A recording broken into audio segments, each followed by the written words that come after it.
Evening, gentlemen. I just want to say how proud I am from coming from England. I moved over here to Sunshine Coast about 8 years ago.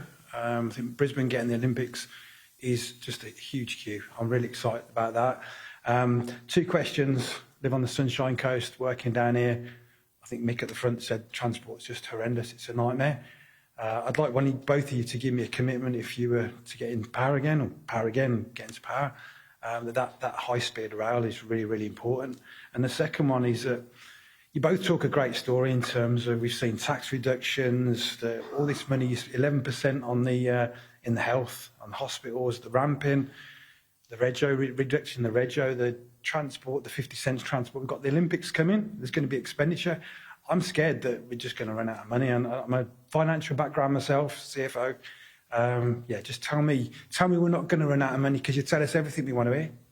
And that's the big thing. Yeah. Thanks, Simon. Well, respect for your money is one of our pillars, and you need to know that you deserve better than what you're getting, and you will.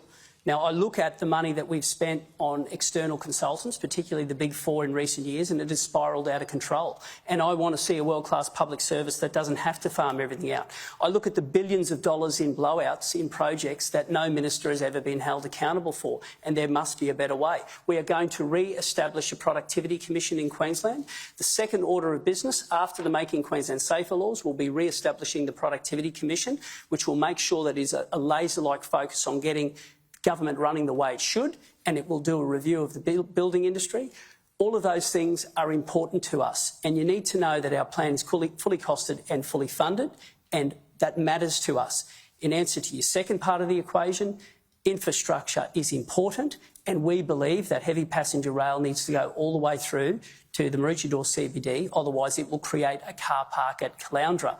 And to not propose the whole lot by 2032 would be a mistake, and we do believe we can deliver that project. You've guaranteed that state debt won't get to $200 billion. Do you stand by that? Well, how can you guarantee that's the case, given the trajectory, as Simon articulated? Well, quite easily, Kieran. We're not embarking on the $24 billion wrecking ball that is the Pioneer Burdekin Pumped Hydro Scheme. That plan would make all of your electricity bills completely and utterly unaffordable. It doesn't have planning approval, traditional owner consent, there's no environmental impact statement done, the Premier can't tell you what the modelling is on your hip pocket. All we know is it's $24 billion and climbing, and Queenslanders can't afford it. Our commitment is a maintenance guarantee to keep our current coal-fired power stations on, and we will transition to smaller, more manageable pumped hydro. We have a plan to deliver that, starting with Barumba, but we are not signing on to a $24 billion wrecking ball because the Premier I want to get back to Simon's question, though, if you can answer that, Premier. Thanks. Yeah, thanks, Kieran, and thanks, Simon. It's a really good question.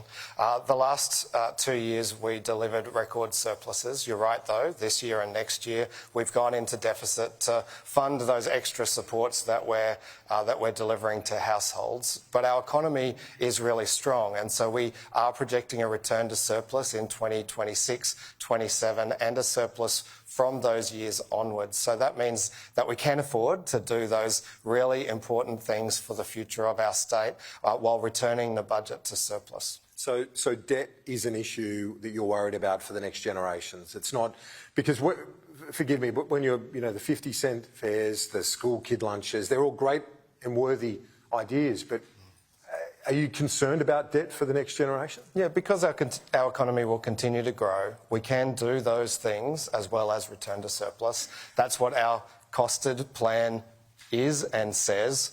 You can't tell what David's plan is because he won't release it until Thursday, but our economic plan says very clearly that we will return to surplus in 26, 27. I don't think it's unreasonable in these couple of years when we've seen a real peak in the pressures on household budgets that we go into a small amount of debt to fund those things like the energy rebates.